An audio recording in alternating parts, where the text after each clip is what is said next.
Hello, everyone. Okay, let me get my notes up here. So last time we talked about creating colonial cosmology, and I was focusing on um, the churches, primarily the churches, or everyone in some ways, colonial agents' effort to do just that. But the church as missionaries. And thinking about their explicit relationship with indigenous people through the lens of creating colonial cosmologies. Today, I'm calling the lecture Bureaucracy of Power, and I am again thinking about the church, but I'm thinking about the church as a part of the state, which it was, and I want to think explicitly about the more bureaucratic um, uh, efforts to change the landscape and to set up a colonial regime. So theoretically, in some ways, this lecture still fits within the 16th century or the formative period, but it is an attempt also to move us into the middle period. I'm looking at not just what was done, what was happening throughout the 16th century in different parts of what becomes Latin America, depending on region, but also kind of trying to give you all a snapshot of what things look like by the end of that period. So I'm going to be relying on my notes a fair amount. So I apologize for the way that that impacts the delivery. But I want to not make this too long. So the focus for today is to talk about the organization of space. And by space, I mean all different kinds of space, metaphorical and physical, so sacred, social, and political space. It's going to look at the efforts of the church and the crown together to place a new order on the social, cultural, and religious landscape of Latin America, and then to look at the ways that indigenous ideas of order and the organization of space persisted. Today's lecture is it's a continuation of previous um, lectures focus on the attempt to set up a colonial regime. Specifically today, the role of the church and the state in these efforts, or perhaps better said, the place of the church as a part of the state in these efforts. As we're talking about this, I want you to keep in mind that we are not only talking about the millions of indigenous people in Latin America, but also of the 250,000 Spaniards, the 35,000 or so Africans, and the growing number of mixed race people that by the late 16th century made up colonial society.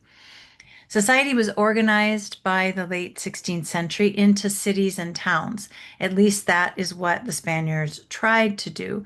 And it was more or less successful in different areas. The cities were Spanish in organization and government, but increasingly, native peoples were moving into the cities to work for the Spaniards, and the mixed race population within the cities was growing quickly.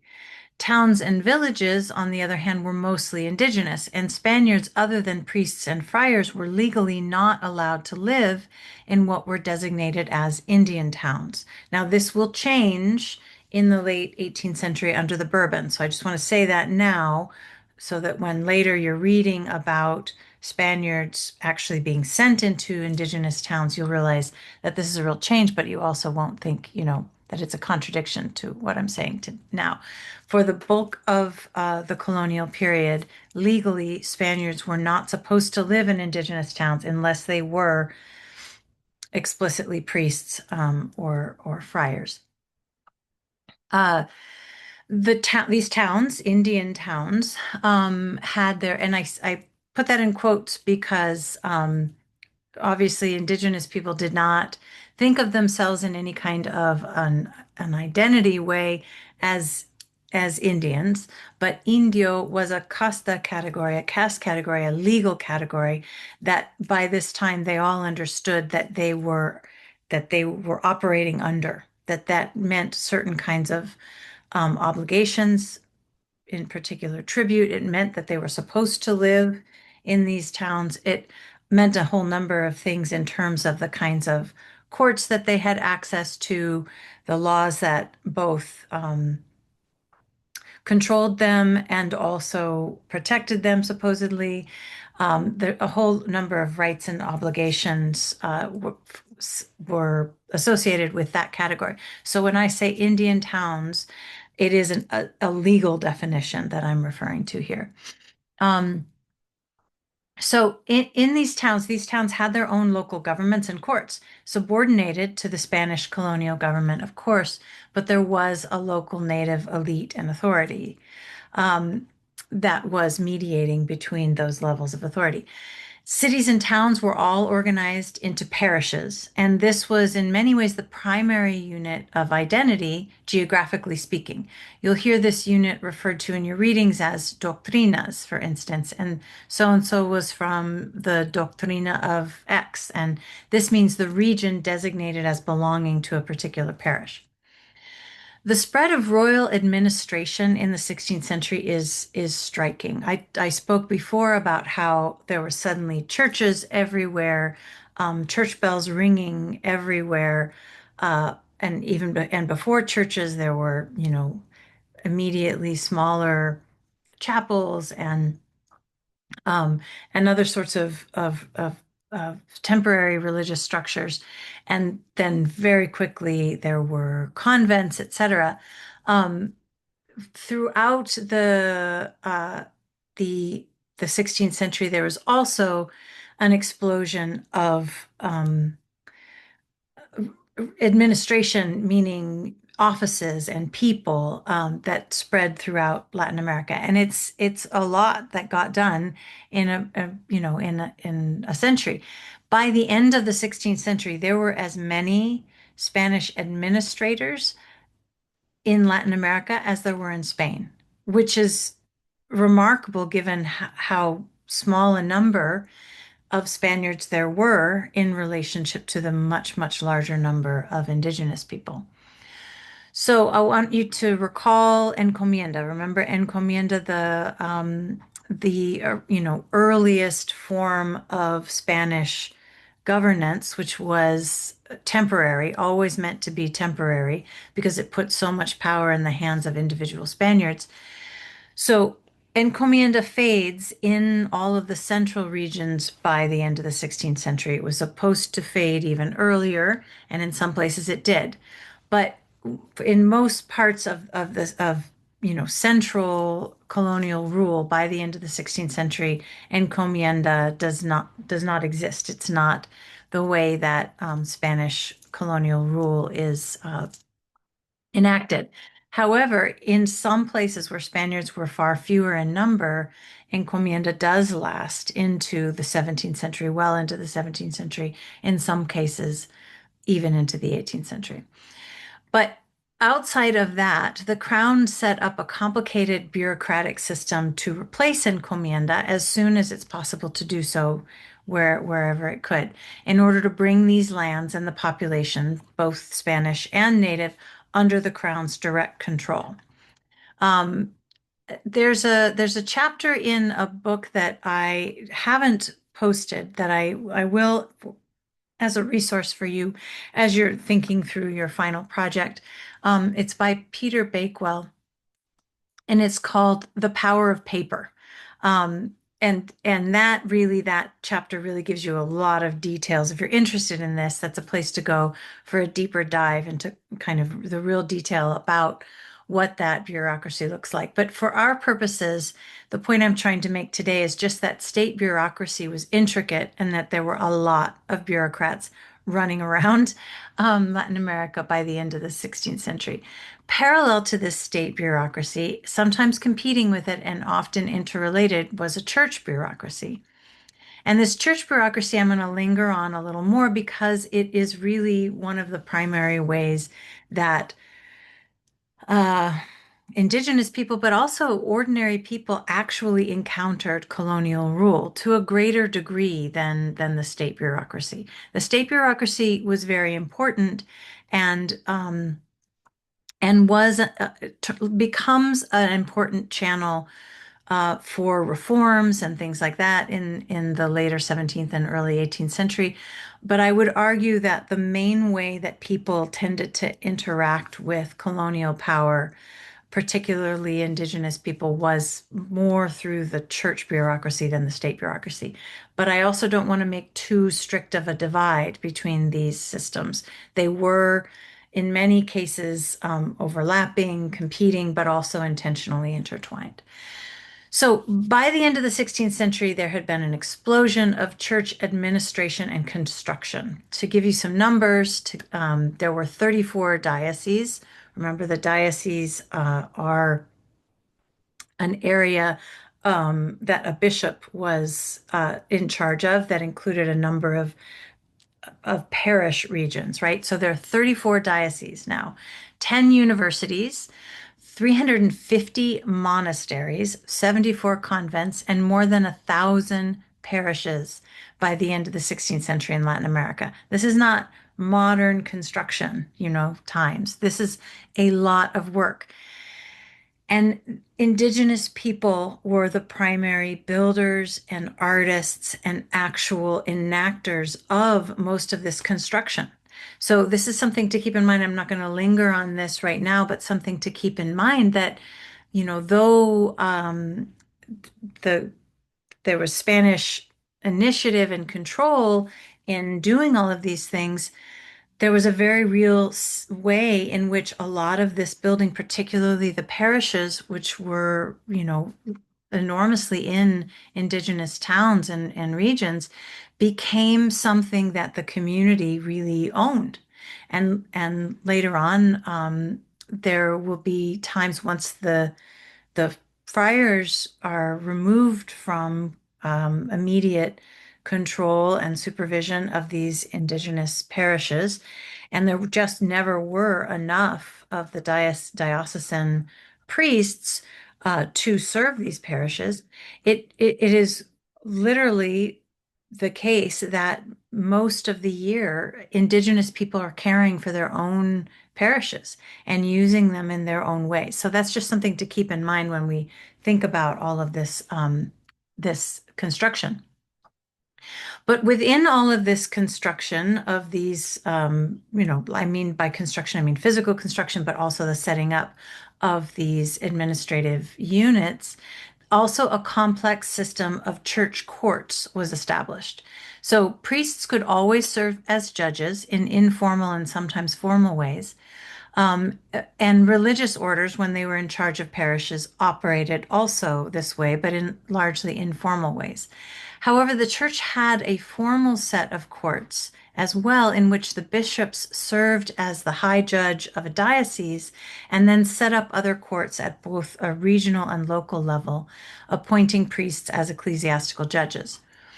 This was different theoretically and separate from the Inquisition. So when you hear me talk about ecclesiastical courts or diocesan courts, remember that I'm not talking about the Inquisition. I'm talking about courts that were under the authority of bishops. So we'll return to these courts in just a moment, but I want to give you some broader context for understanding them. Governing all of this bureaucracy was both the state and the church. And in Spanish America, because of the patronato, remember the power that the Pope had given the Spanish king to actually appoint bishops themselves, the two were quite literally intertwined, the state and the church. But there was also a political philosophy that linked the church and the state, which was deeper and had a longer history than the patronato. The two were conceived of and talked about as a patrimonial authority structure, which is not exactly the same thing as a patriarchal one. As a whole, it was conceived of as a family authority in which the subjects in society were the children and they were cared for by a father and a mother. The monarchy was envisioned as the father and the church was the mother, and they were joined in a metaphorical marriage. Of course, the church was organized in a patriarchal and hierarchical way with male authority figures running the show, but nonetheless, the church thought of and talked about itself as Mother Church, and so did the state. The marriage between them was not always a clearly patriarchal one in which the state had control. In fact, the state had to seek its moral authority and justification from the Pope, but the crown would also struggle to wrestle control back from the church in many ways. A central principle in the way that patrimonial power worked was the idea of authority as a personal possession. Okay, a personal possession of the one who exercised it. So, in the case of the patrimonial state, authority was the personal possession of the king. And in the case of the church, of the pope, or more practically and experientially on the ground, of the bishop. And viceroy in the case of Latin America on the side of the king. So, um, as a personal possession, then authority could not be earned, but only lent or given by the one who owned it. In other words, authority was only had through the patronage of the sovereign. Okay, so this means that officials were named by patronage. On the state side, the monarchy or in his name, and on the church side, by the bishop or in his name. The word patrimonial comes from patrimony, which is literally the father's property. It suggests personal and authoritarian power. Power was a personal possession of the crown that extends all the way down the line, then. So, those who have been empowered by the crown as governors and administrators can also appoint subordinates in the king's name. So, you can hand on your power in this way. So, in theory, this system extends the patrimonial bonds that link the lord to his king all the way down to the subjects at the very bottom. And in theory, therefore, everyone has a personal relationship with the crown. This isn't just, poetic, metaphorical ideas. This shapes the way that people related to the lower levels of authority, and it will become important. Remember, I talked about the phrase that is common and becomes even more common later, death to bad, long live the king, death to bad government. This is part of the way that this idea works, is that people understood themselves to be in direct relationship to the patrimonial power of the crown. And if that power had somehow gotten distorted by the time they were experiencing it, the assumption was, at least in this theory, that, if they could just get to the king, if they could just get to the source of this power, if they could communicate directly, then things would be fixed. And so you have a lot of, attempts to actually communicate from, ordinary people directly to the king. And this system, this sort of is really striking when you go and you look and you see all of this communication. You think, wow, people really feel like they're going to be able to get the apps, the direct ear of the king. But it makes sense when you think about power in this way that it operated at this time. Um, the same idea worked in the church, but the top was generally seen as the bishop, not so much the pope, who then in turn answered again to the king. And this is the case for the Spanish Empire in particular. The king himself supposedly answered to the pope, but for the people on the ground in Latin America, they thought, they felt in some way that they had a personal relationship with the king and with the bishops of their diocese. An ideal lord, and all of these offices were thought of as lords, was supposed to be the ultimate arbiter of justice and patronage. What I mean by this is that um, one was supposed to be able to come to him with all of your disputes and grievances, no matter how small. The Spanish colonial system was not one of rule enforcement. I've spoken about this before. It was not an executive power. There weren't organized police forces. There weren't investigators. Again, this starts to change under the Bourbons in the second half of the 18th century, but here in the 16th century and throughout the whole of the 17th century, there was no standing army. There were no police force. 300 years of colonial rule and no standing army and no police force. Okay. So the ways that laws and rules, both grand and small, were enforced was largely through people bringing disputes to the proper authorities. So it was on people to understand what the rights and obligations of the colonial the rights and obligations they had vis-a-vis the colonial system, what were the policies and laws, etc. And when they saw something being broken, when they saw something not being fulfilled, they would take it to a judge and ask for help. Now, a lot of times this actually ended up happening more in the form of kind of uh, moral grievances or a sense of injustice because people didn't necessarily know the ins and outs of the laws, but when they felt something was wrong, they would encounter, they would, come and seek the arbitration of whatever judge was most convenient for them. If they didn't get the right kind of answer from that judge, they had a lot of different options. And you see people taking cases, taking grievances and complaints to multiple judges and taking advantage of this kind of overlapping jurisdiction that existed between the church and the state, and also within, in many cases, within the church court system. And as they did so, they learned. They learned more about colonial rules. They learned more about the law. And indigenous people and women in particular really used these court systems. You really see a lot of evidence of learning and of taking advantage of this court system to solve problems and learning to speak the colonial language of this kind of bureaucracy. So, if people could find a way of utilizing a law to their benefit, they could do so. And then that law would be enforced through a particular case, like a system of lawsuits, basically.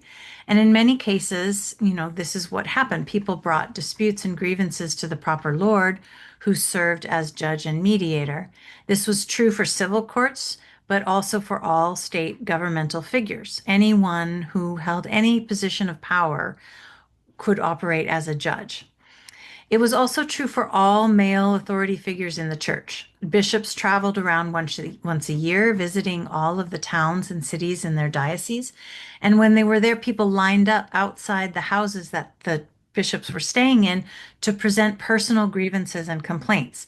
And the bishop would adjudicate and try to solve these problems. While not on these annual visits, people sent letters and directed audiences with the bishop for this same purpose. And in the city where the bishop lived most of the time, which was the capital of the diocese, the town that was considered the center of the diocese, where the main cathedral was, there were also formal courts which were under the authority of the bishop, but the judges were appointed by the bishop. And the judges were all priests, of course, but they were explicitly held the position of juez eclesiástico, ecclesiastical judge, in an official court system underneath the bishop. Okay, so now we're back to the church courts, which I just introduced. The church court, these courts are important because they are an important way that people in Latin America encountered the church and also encountered colonial power. Outside of the parish priests, the symbols of Christianity, and the physical and visual evidence of devotional practices and rituals, the most common way that people encountered the church were through these church courts. And it was certainly the most common way that people encountered the administrative and judicial function of the church. It was much more common than people's interaction with the Inquisition, which, even though it has become a big deal in our imaginary, it was actually very rare for people to actually physically encounter the power of the Inquisition. There's a little bit of a caveat to this, which I may not go into now. I might even make a separate lecture about this, in that the local representatives of the Inquisition, which are known as comisarios, were priests, and there was a comisario in every town officially, or at least in every region. And they were just the priests that were like this. Anybody, any priest could be appointed as a comisario, and it was, a prestigious position, and the Inquisition would appoint those local comisarios. So the comisario was most of the time in most areas just acting like a normal priest.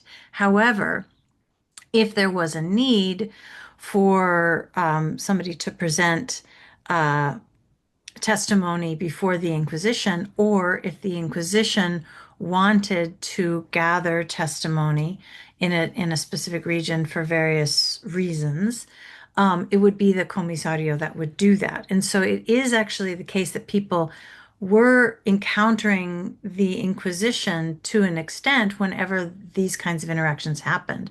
But the vast majority of the time, a complaint presented intended for the Inquisition presented to a local comisario, or a local comisario asking questions and gathering information. Sometimes people didn't even really know that these questions were coming from the Inquisition.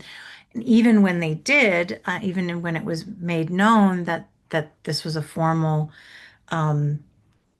witness gathering information situation that was coming from the Inquisition, and that this local priest was acting in that capacity, even when that was known, the vast majority of the time, the testimony gathered in these instances just went up to the Inquisition, was gathered, was filed, etc., and no case was ever made of it.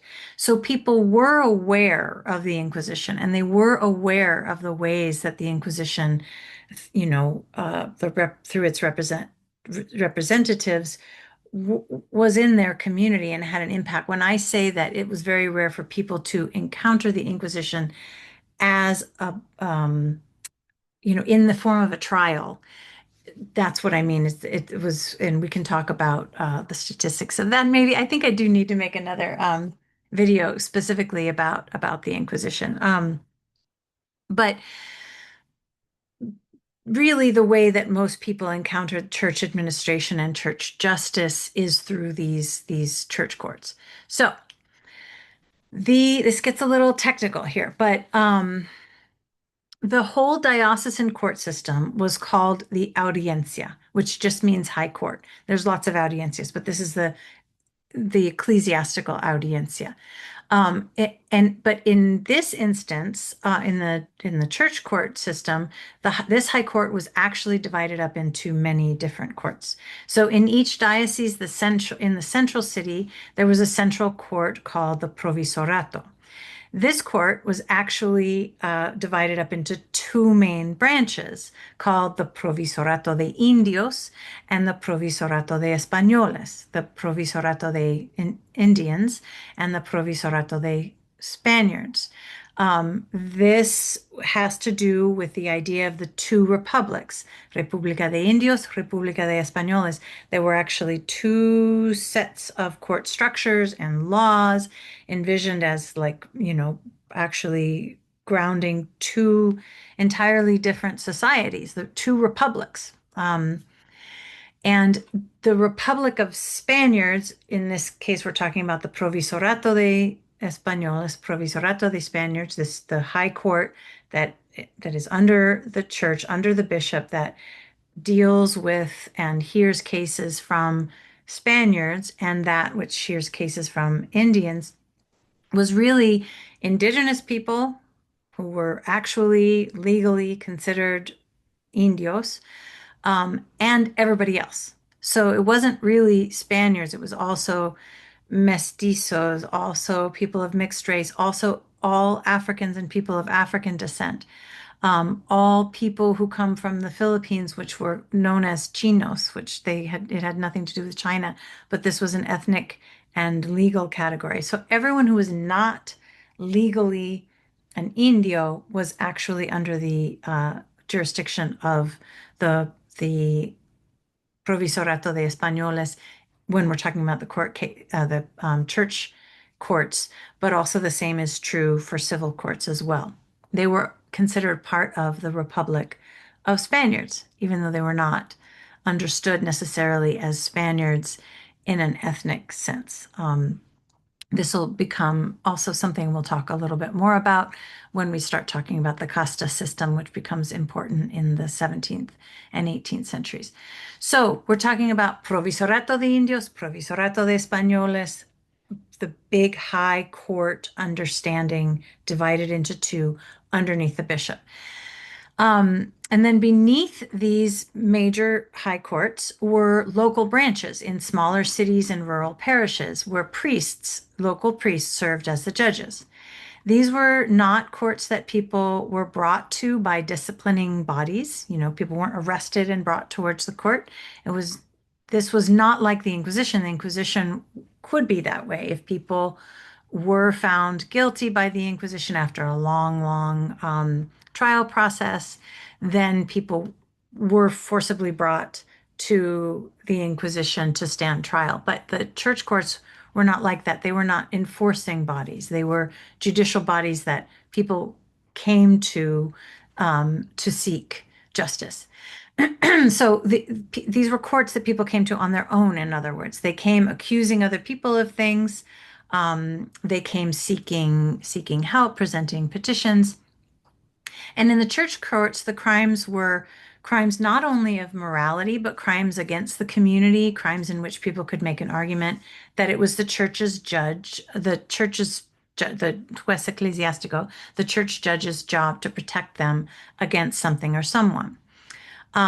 Something really important about this is that whereas the charge of the Inquisition was to protect the faith from heresy, basically to all things that could challenge the church as church and the faith is the way that they talked about it. Um, the charge of ecclesiastical judges was to guard against public and scandalous sin. Now, public and scandalous sin looked at this time like a lot of things that we might think of as crime in a kind of civil sense, in a civic sense. So, stealing, breaking contracts, problems with marriage licenses, a whole host of things. They weren't sin just in a moral sense. In a kind of personal moral sense, you might turn to your confessor to deal with your relationship with yourself and God. But the church courts are dealing with people's relationship to the community, trying to deal with the ruptures that public and scandalous sin inflicted on the community at large. So the boundary between what we might think of as crime in a secular sense and moral infractions in a religious sense doesn't exist here. The church was in charge of guarding against public and scandalous sin, which looked like a whole lot of things that we might think of as crimes in a non-religious sense in the modern world. So Native people came to these courts to complain about abusive priests, for instance, or to complain about abusive Spanish settlers who weren't supposed to be there and were taking their land, etc. They might go to state courts, particularly if there was an issue of land rights involved, but they would go to church courts as well to deal with the kind of violence and abuse. Women came frequently to the church courts, and they rarely came to the civil courts. I have an article and a chapter in my book that details this, and I think, have a video of a lecture that I gave on this subject that maybe I'll throw up as an optional thing as well if you want to know more details about that. But in church courts, women came to accuse men of sexual violence or of promising marriage and then abandoning them, or of marital abuse or infidelity. People found protection in these courts if they used the right strategy. For women, church courts worked better than states courts. And again, I can talk more about that at another time. And there are reasons for that. And it's not necessarily because the church wanted to protect women. This is something I do want to say right away. It's because there were particular ways that the theological understandings of community and self were, and the misogynistic way that women were viewed within this model of self and community, in which women were considered particularly threatening, particularly dangerous to the collective spiritual and social health and order of society, that women could actually utilize and learn to utilize as a way of getting support from the priests whose job it was to maintain order and collective social health. So, and that's also not to say that women didn't also buy into these ideas to a great degree, but that they also could use them strategically and did learn to use them in ways that don't seem to have been the original intent of these courts, but they were able to find some support and help through them. So in all of this, the church and the state administration and bureaucracy, there was no separation of powers. It was actually just the opposite. Just as there was no separation of the church and the state, there was also no clear separation of the legislation, executive, and judicial powers of either the church or the state. This is one of the toughest things for modern viewers to get a handle of in looking at that. The word audiencia, as I said before, refers to high court, and the state audiencia as well. Um, the state had audiencias as well. I'm sorry. Both church and state audiencias were primarily judicial institutions, but they also made law. So they did have legislative power, and they also, to a degree, I keep saying there was no real executive power. Well, the judges held a certain kind of executive power within their jurisdiction in the sense that they could enforce laws as a part of the way that they enacted justice. It's just that that happened through people bringing up infractions to them. Also, every executive position, and by this I mean the bishops, the king, and the pope, also had the power and responsibility to make law and procedure and to hear complaints and administer justice, like a judge or a court would. Um, Something that a number of historians have talked about as a way to understand this is that the fundamental characteristic of sovereignty of any meaning, any of these, the power held by these executive positions or actually any position of authority was justice, meaning judicial power. So judicial power was understood as actually the fundamental core power that any position of authority held. So whether you were a king or a mayor or a,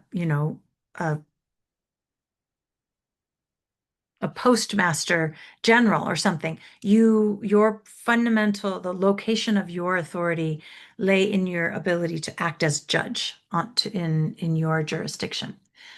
Um, let's see. I think I'm going to actually. No, maybe I can continue. I was going to say maybe I will stop and yeah, I am. I'm actually going to stop here and make a second bit of this, a part two of this, because I want to talk about secularization. I want to talk about the process by which the friars, the mendicant friars that I spoke of before, uh, um, uh, lose their jurisdiction in the rural areas to diocesan priests. And this is a part of,